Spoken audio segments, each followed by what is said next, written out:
Bonjour, bienvenue dans la série sur les échecs. Donc nous voyons maintenant la partie italienne. Donc c'est E4, E5, cavalier F3, cavalier C6. Et là les blancs jouent fou C4. Ce coup semble très bon, il a eu la faveur des joueurs pendant très très longtemps.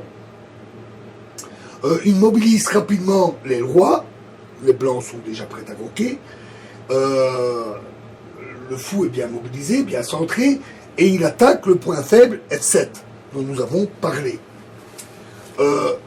L'expérience a quand même montré que ce coup, en fait, n'empêche pas le développement des noirs, qui ont de bonnes possibilités de défense.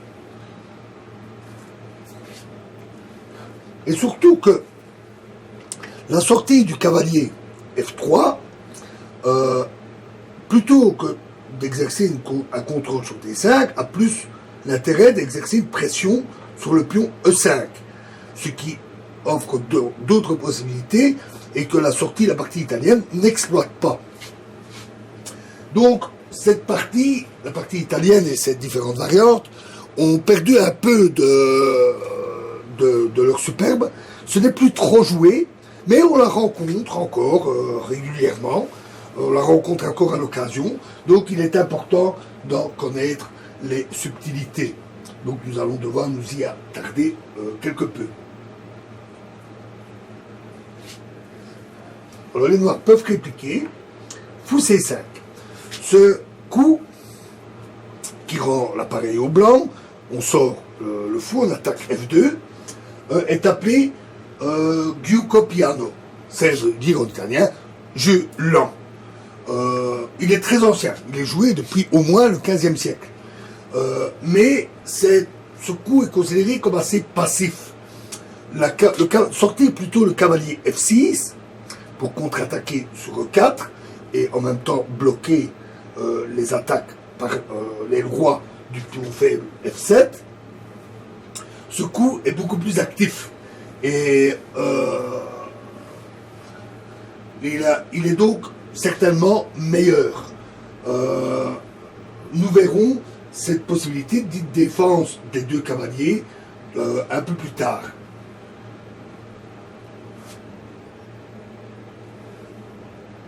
Alors,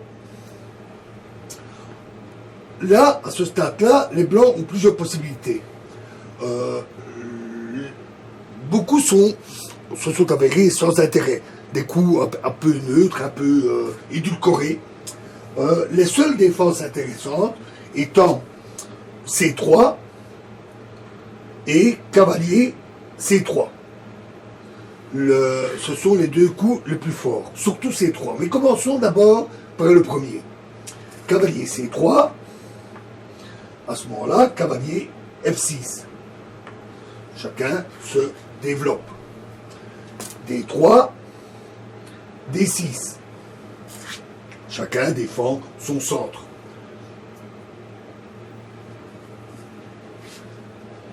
Cette position est très caractéristique de la partie italienne dite des 4 cavaliers et qui peut d'ailleurs se transposer à partir de la partie des 4 cavaliers. Si les blancs ne jouaient pas la réponse de Rubinstein, les noirs ne répondaient pas à la réponse de Rubinstein, on s'engage assez facilement aussi dans cette variante.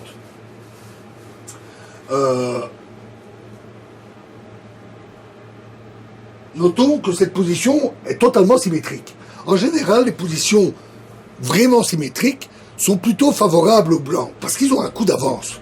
Et on n'est plus dans l'ouverture, les pièces sont actives, en plein jeu. Toutefois, dans cette partie, dans cette position, l'avantage est certainement assez minime. Il y a quand même un certain nombre de subtilités qu'il faut connaître. Par exemple, alors un coup normal, le coup classique, c'est fou G5 pour aller clouer le cavalier. Nous allons y venir.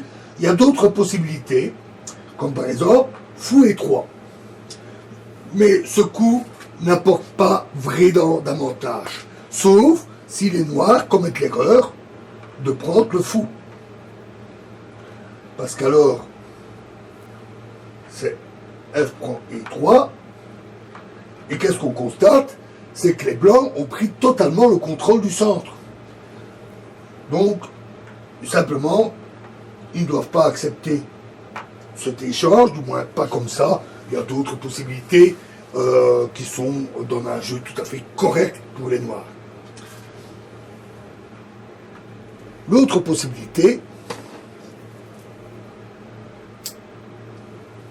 c'est simplement de roquer. Voilà, maintenant je peux roquer, je roque.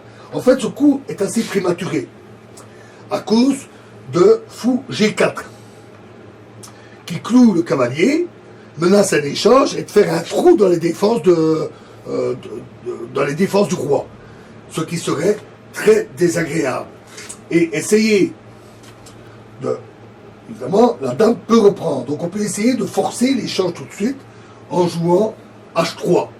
Mais alors, les noirs ont le coup très fort.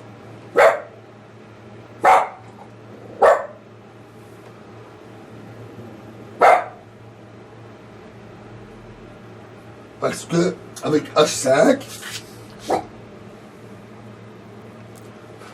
qui sacrifie une pièce. Si les blancs acceptent ce sacrifice, ça ouvre totalement la colonne H, qui donne accès à la tour et qui offre une excellente et très puissante attaque des noirs. Le cavalier peut rapidement agir, la dame se ramener, c'est très dangereux pour les blancs. Donc le roc était certainement prématuré. Et donc le coup le plus sage est fou G5. Là aussi, le cavalier est cloué. Toutefois, les noirs n'ont pas encore roqué. Et ça fait une grosse différence. Un trou dans la défense, ici, serait nettement moins grave. Les noirs peuvent chasser ce fou ou renoncer à roquer, ou en tout cas renoncer à roquer du côté roi. Donc, tout n'est pas du tout perdu pour les noirs. Donc le bon coup, un bon coup c'est H6 pour simplement chasser le cavalier. Notons que les noirs peuvent jouer aussi cavalier H5, qui semble un très bon coup, parce que ça permet alors d'échanger ce fou agressif, permet de gagner aussi la paire de fous, donc ça semble aussi très bon. Donc question de goût, H6, qui n'est pas du tout mauvais. À ce moment-là, fou prend F6. On prend le cavalier. Alors ici, la retraite serait très mauvaise. Fou H4, très mauvais, parce que G4, fou G3, et il s'avère que le fou blanc est totalement prisonnier. Il est complètement coincé. Donc, une retraite n'est pas envisageable, et le bon coup, c'est fou prend H6. F6, pardon. Dame prend F6, cavalier D5, à bon coup, centralise le cavalier tout en attaquant la dame.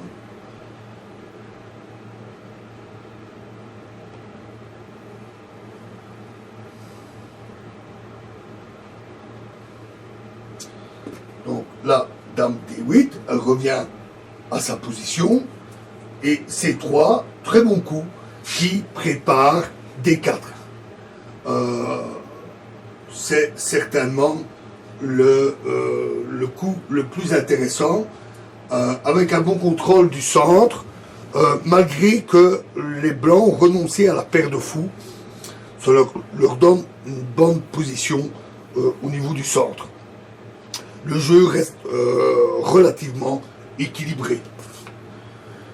Alors, voyons l'autre possibilité.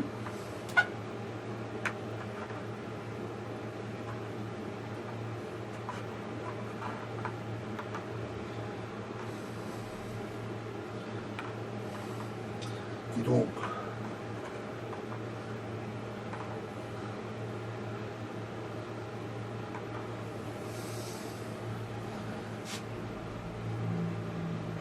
l'autre possibilité, c'est de jouer directement C3. Ce coup est certainement le meilleur. Il menace D4 avec une attaque directe du centre, un contrôle du centre. C'est certainement le plus fort. Pour se défendre contre ça, les noirs ont deux possibilités. Ils peuvent contre-attaquer sur E4, ou bien essayer de consolider le pion E6 contre l'avance D4, bien entendu. Donc, deux variantes importantes que nous étudierons dans la prochaine vidéo. Je vous remercie.